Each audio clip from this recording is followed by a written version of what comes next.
Hello बच्चों, इस part में हम अपना चैप्टर का आगे का पार्ट करते हैं। हम कर रहे थे चैप्टर नर्वस सिस्टम, ठीक है। अब हम इस पार्ट में स्पाइनल कॉर्ड को पढ़ेंगे। स्पाइनल कॉर्ड क्या होती है?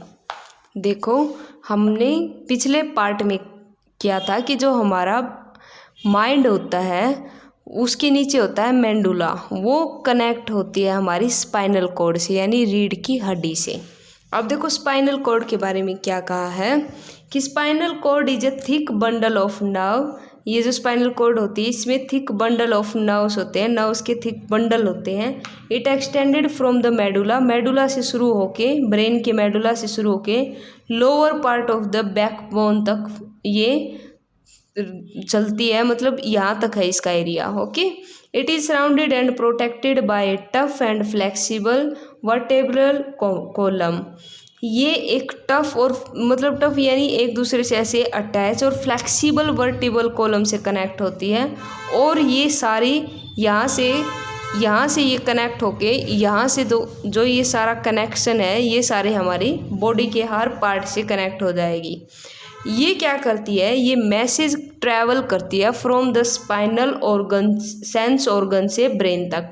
तो हमारी स्पाइनल कॉर्ड क्या करती है, ये मैसेज देती है, हमारे सेंस ऑर्गन से लेती है और ब्रेन को मैसेज पहुंचाती है, ठीक है। और ब्रेन से वापस लेके सारी बॉडी तक मैसेज पहुंचाती है। तो ये स्पाइनल कॉर्ड करती है काम, ठीक है। सारे सेंस ऑर्गन से लेके ब्रेन तक मैसेज पहुंचाएगी, क्योंकि ये सारी बॉडी से कनेक्ट होती है। तो सारे बॉडी यहाँ से कनेक्ट होके सारे मैसेज ब्रेन में जाएंगे और ब्रेन जो ऑर्डर देगा वो सारे फिर सारे बॉडी पार्ट में चले जाएंगे। ओके, अब हम करते हैं रिफ्लेक्स एक्शन। रिफ्लेक्स एक्शन क्या होता है? Some of our action are involuntary. कुछ हमारे एक्शन होते हैं जो इनवॉलेंट्री होते हैं, वो ऑटोमेटिक होते हैं, हम नहीं करते, ठीक है। जैसे कि छींके आना, बफ होना, या नींद आना, या झपकी लेना, या कुछ और ऐसे यौन करना, ये सारे हमारे जो एक्शन होते हैं वो हमारी बॉडी खुद ब खुद करती है। They happen in their own, अपने आप होते हैं, इन रिस्पॉन्सिबल ऑफ स्टिमुलस। ये किसकी वजह से होते हैं? हमारे बॉडी में स्टिमुलस होते हैं, उसकी वजह से ये रिफ्लेक्शन आते हैं। तो ये एक्शन को क्या कहेंगे हम? Reflex action. For example watering of mouth, जैसे हमारे मुंह में पानी आना। एट द साइट और स्मेल ऑफ डिलीशियस फूड, जैसे हमने डिलीशियस फूड देखा हमारे मुंह में पानी आ गया, या उसकी स्मेल आई तो भी पानी आ गया। These automatic action are controlled by the spinal cord. ये सारे ऑटोमेटिक एक्शन किससे कनेक्ट होते हैं? हमारी स्पाइनल कॉर्ड से। These action don't involve the brain, ये ब्रेन से कोई भी इन्वॉल्वेशन नहीं है, यानी कोई संबंध नहीं है, कोई रिलेशन नहीं है। क्यों? क्योंकि because the message to carry out such action are sent by the spinal cord. क्योंकि सारे मैसेज तो कौन भेजती है? स्पाइनल कॉर्ड भेजती है। स्पाइनल कॉर्ड ही तो पूरी बॉडी तक सेंड करती है, ठीक है। स्टिमुलस क्या है? Stimulus is any change in the external और इंटरनल इन्वायरमेंट। हमारी बॉडी में जो भी इंटरनल और एक्सटर्नल चेंज आएगा उसको स्टिमुलस कहते हैं। That can deduct by an organism, जो हमारे शरीर में एक ऑर्गेनिज्म होता है उससे डिडक्ट होते हैं ये सारे, उसे पहचान होती है, ठीक है। जैसे कि when we accidentally touch a hot object, जैसे हमने कोई हॉट ऑब्जेक्ट टच किया, देखो जैसे यहाँ पे ये कैंडल को जैसे टच किया तो क्या हुआ, तो हमारा जो सेंस ऑर्गन है, नर्व्स ने मैसेज कैरी किए और उस मैसेज को स्पाइनल कॉर्ड ने सारी स्किन तक पहुंचाया, और स्किन को जैसे ही हीट फील हुई तो उसने एक रिफ्लेक्स एक्शन लिया, यानी हाथ हटा लिया, ठीक है। तो जो स्पाइनल कॉर्ड है send an order to the muscle to the arm, spinal cord ने हमारी आर्म्स की मसल्स को मैसेज भेजा। द मोटर नर्व्स, आर्म्स में क्या होती है? मोटर नर्व्स होती हैं। तो उसने क्या किया, फिर उस आर्म्स ने यानी उस मसल्स ने हटने की कोशिश की और तभी हमारा हैंड आया बैक की तरफ, यानी पीछे हट गया, ठीक है। Before we even know about it, जैसे कि हमने इसके बारे में पहले भी देखा था, हम जानते हैं, क्या पता है हमें? Reflex action are directly control by spinal cord. तो रिफ्लेक्स एक्शन किससे डायरेक्टली कंट्रोल होते हैं? स्पाइनल कॉर्ड से। The mechanism saves us from serious injury, ये मैकेनिज्म हमें सीरियस इंजरी से बचाते हैं। क्यों? क्योंकि ये इंस्टेंटली होते हैं, मतलब तुरंत होते हैं, इंस्टेंटेनियसली होते हैं, मतलब एक कदम से होना। Some other example of reflex action, reflex action के अदर एग्जाम्पल हैं कफिंग, खांसी आना, स्नीजिंग, छींकना, ब्लिंकिंग ऑफ आई, अपनी आई को झपकना, ठीक है, और योनिंग यानी उबासी लेना। तो ये किसके एग्जाम्पल है? रिफ्लेक्स एक्शन के। ठीक है, अब हम करते हैं स्पाइनल कॉर्ड से रिलेटेड और पीछे के जो बैक चैप्टर है उससे रिलेटेड एक वर्कशीट। देखो इस वर्कशीट में पूछा है, फिल इन द के फॉर्म में पूछा है कि हमने कोई ये ब्रैकेट में अल्टरनेट ऑप्शन दे रखे हैं, उनमें से एक लेने हैं। ठीक है, क्या पूछा है? Dash is protected by vertebral column. कौन वर्टेब्रल कॉलम से प्रोटेक्टेड होता है? स्पाइनल यानी ब्रेन। ठीक है, reflex action is dash action. कौन सा एक्शन है? इनवॉलेंट्री एक्शन है। फर्स्ट वाले में स्पाइनल था और इसमें है involuntary action. Dash is an example of reflex action. तो स्नीजिंग एक एग्जाम्पल है हमारा रिफ्लेक्स एक्शन का। ठीक है, the spinal cord send a order to muscles through sensory muscles, sensory nerves जो होती है वे करती है हमारी स्पाइनल कॉर्ड से मैसेज सेंड करती है मसल्स तक। तो क्या आंसर आएगा? Sensory muscle. ठीक है, अब हम करते हैं हमारा नेक्स्ट आगे chapter continue. Sense organ. Sense organ क्या होते हैं? सेंस जैसे मैंने कल बताया था हमारी 5 सेंसेस होती हैं। ठीक है, आँख, नाक, कान, मुंह और मुंह मतलब जीभ और त्वचा हमारी स्किन। तो हम हमारे 5 ऑर्गन है ये बता रखे, eyes, nose, ear, tongue and skin. हम एक एक करके इनको रीड करेंगे। आइज, आइज क्या होती है? Eyes are our most important sense organ. सबसे इम्पोर्टेंट सेंस ऑर्गन होती है हमारी आइज। ये हमें हेल्प करती है see the object around us, जो हमारे आसपास जो भी ऑब्जेक्ट है उनको देखने में और गैदर इन्फॉर्मेशन और इन्फॉर्मेशन इकट्ठा करने में हमारी हेल्प करती है। ठीक है, अब हम पढ़ते हैं कि आइज का स्ट्रक्चर कैसा होता है। देखो ये आइज का स्ट्रक्चर है, ये होती है हमारी क्रिस्टलाइन लेंस, ये जो वाइट वाला है, और ये होती है हमारी ब्लैक वाला जो हमें दिखाई देता है, प्यूपिल बोलते हैं इसको। और जो ये हमारे जो ब्लैक वाला छोटा सा डॉट है उसको प्यूपिल बोलते हैं। और जो हमारी आइज है यानी आइज के लेंस के ऊपर एक हल्की सी पतली सी लेयर दिखेगी वो होता है हमारा कॉर्निया। और जो नीचे ये वाइट वाइट होता है ये होता है हमारा इरिस। पीछे हमें दिखाई नहीं देगा, हमारे आइज के अंदर होता है रेटिना जिस पे हमारी इमेज बनती है। और जो ये आइज हमारी कनेक्ट होती है अंदर बॉडी में या नर्व से उसको बोलते हैं ऑप्टिक नर्व। ठीक है, अब देखो आगे क्या कहा इन्होंने। There are 2 socket in the skull. हमारे जो स्कल यानी एक खोपड़ी सी होती है उसके अंदर 2 सॉकेट होते हैं यानी 2 खड्डे होते हैं यानी खाली जगह होती है, उनके अंदर आई बॉल होती है। आई बॉल देखो पूरी गोल तरह होती है और वो गोल उसके अंदर फिट हो जाती है।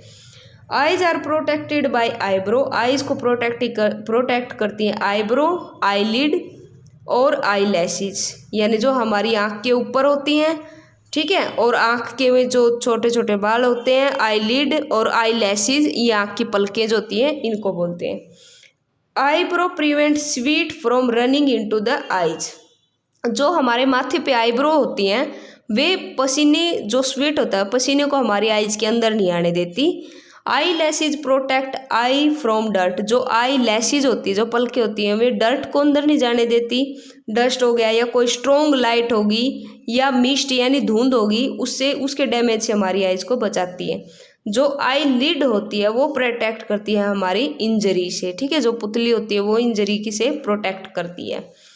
In front of each I is a circular transparent part. हमारी आइज के सामने एक सर्कुलर ट्रांसपेरेंट सा पार्ट होता है जो हमें दिखता है कि एक झिल्ली सी है ट्रांसपेरेंट सी लिक्विड सी, वो कॉर्निया होता है। ठीक है, the round and coloured part of the eyes is called iris. जो हमारा कलर्ड पार्ट होता है, ब्लैक होती किसी की आइज ब्राउन होती है, उसको इरिस कहते हैं। ठीक है।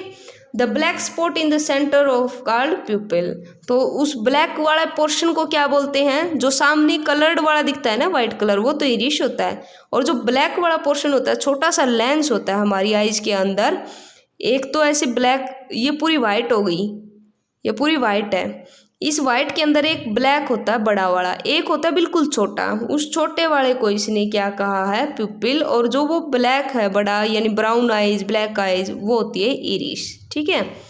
Behind the pupil is the crystalline lens, हमारी जो प्यूपिल होती है उसके पीछे होता है crystalline lens. Light travel through the pupil, light कैसे आती है, प्यूपिल से आती है, and the eye lens to the retina at the back of our eye, और जो हमारी आइज का पिछला हिस्सा होता है रेटिना, उस पे फोकस करती है, उस पे जाती है वो light. The retina act as a screen, retina किसकी तरह काम करता है, एक स्क्रीन की तरह काम करता है, यानी एक पर्दे की तरह काम करता है, जिसके ऊपर वो जैसे जो चित्र होते हैं, जो पिक्चर होती है वो हमेशा पर्दे पे ही बनती है, तो यानी वो स्क्रीन पे ही बनती है, तो रेटिना किसका काम करता है, स्क्रीन का, ठीक है।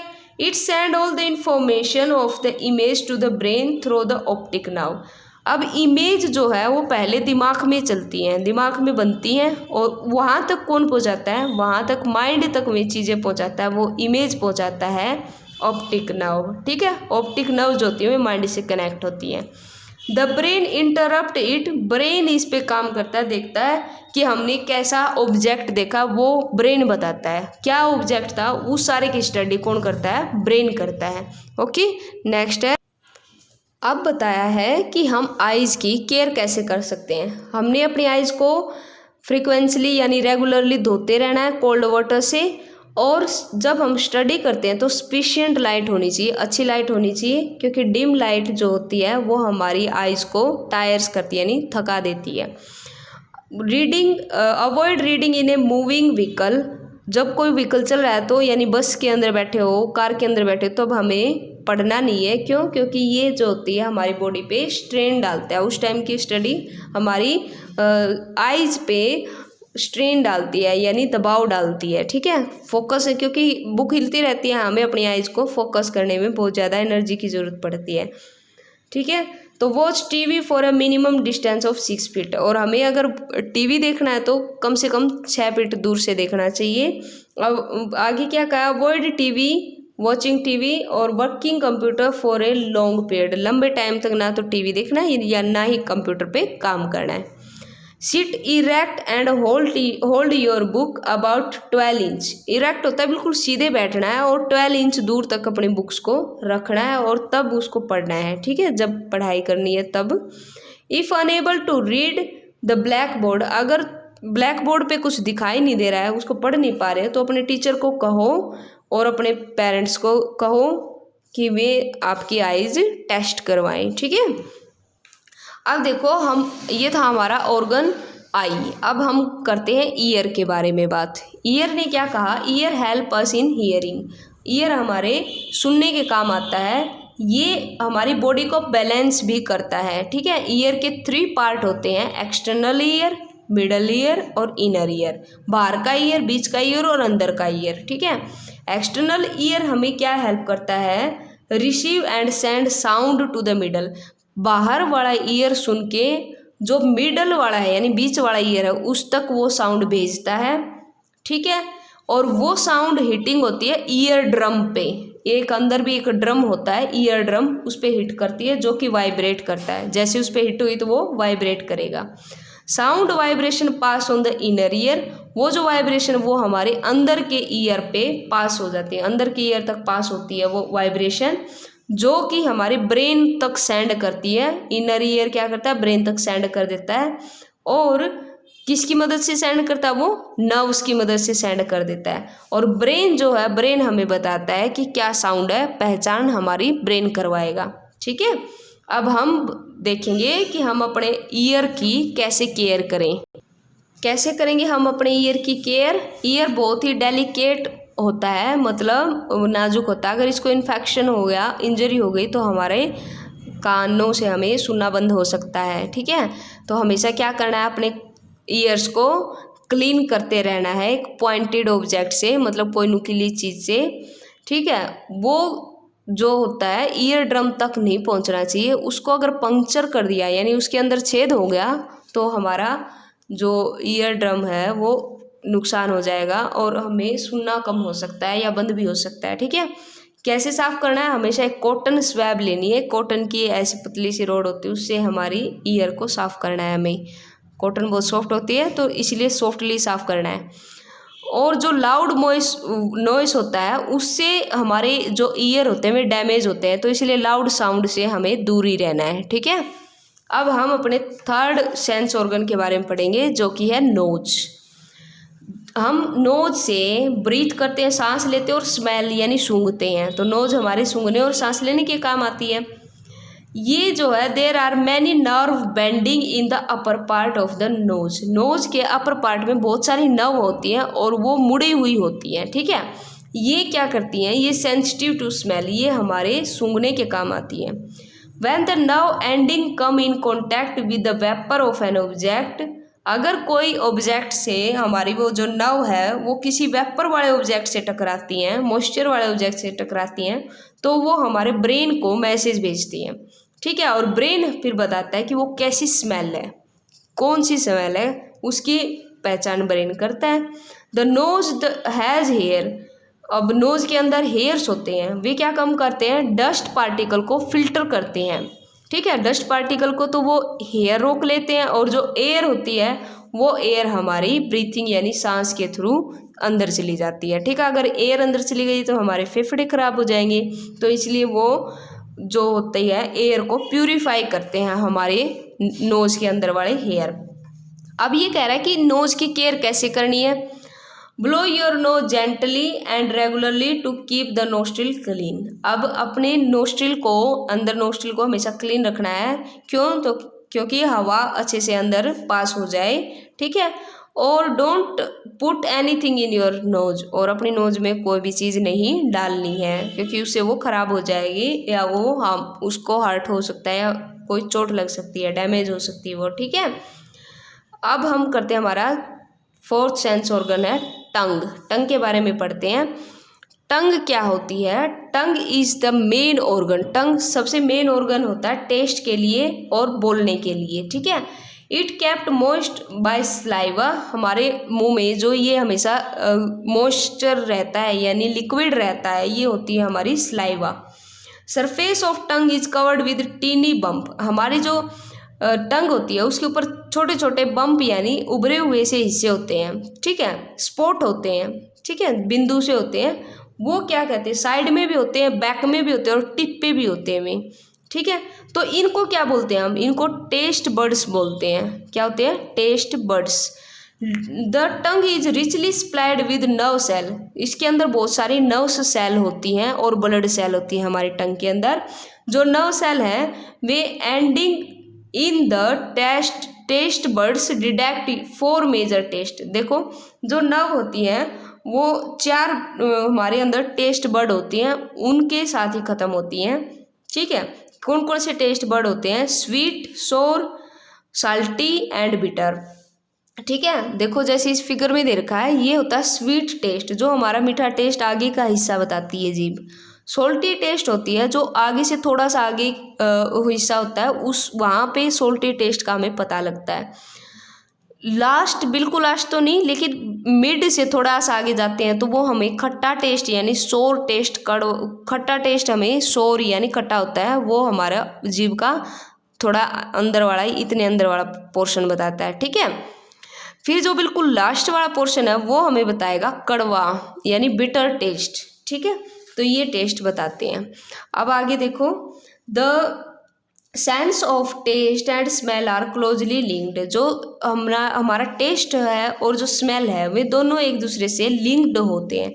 इसलिए कई बार जब हम जुकाम होता है, कोल्ड होता है, तो हमें फूड का टेस्ट पता ही नहीं चलता, क्योंकि टेस्ट और स्मेल दोनों एक ही पोर्शन पे कनेक्ट होते हैं, तो इसलिए हमें पता नहीं लगता कि कौन सा खाना बन रहा है या क्या टेस्ट है, उसके अंदर कुछ टेस्ट भी नहीं आता।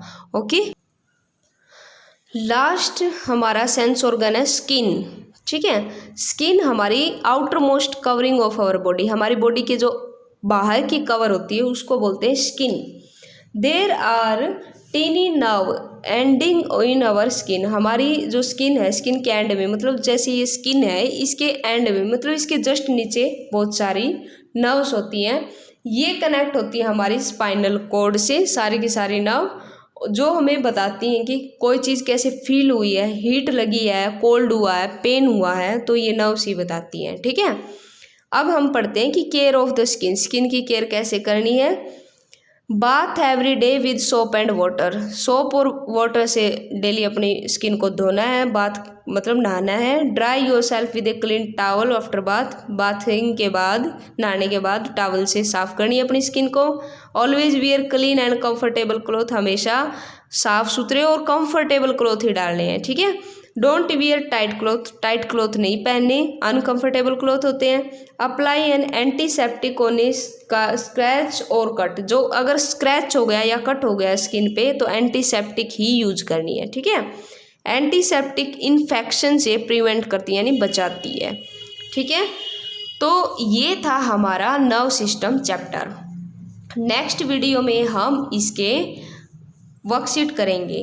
वर्कशीट में हम करते हैं इसके जो वर्कशीट का जो लास्ट में प्रैक्टिस के लिए F पार्ट दे रखे हैं, तो हम पहली वर्कशीट के अंदर C तक पार्ट करेंगे और नेक्स्ट वर्कशीट में हम इसके 1 वर्ड शॉर्ट क्वेश्चन और लॉन्ग आंसर क्वेश्चन देंगे। ठीक है, तो ये था हमारा चैप्टर। Thank you.